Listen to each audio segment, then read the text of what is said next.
বিজ্ঞানীরা রকেট চড়ে চাঁদের দেশে যায়, আঙ্গ নবী রকেট ছাড়া মিরাজ শরীফ যায়। বিজ্ঞানীরা রকেট চড়ে চাঁদের দেশে যায়, আঙ্গ নবী রকেট ছাড়া মিরাজ শরীফ যায়। বলো সেই যুগে কি রকেট বিমান হেগিমি ছিল নি?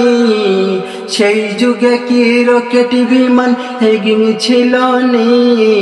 বিজ্ঞানীদের বিজ্ঞানী আঙ্গ নবীজি, বিজ্ঞানীদের বিজ্ঞানী আঙ্গ নবীজি। এমন সুন্দর দয়ার নবী কোথাও পাইবানি, এমন সুন্দর দয়ার নবী কোথাও পাইবানি। বিজ্ঞানীদের বিজ্ঞানী আঙ্গ নবীজি, বিজ্ঞানীদের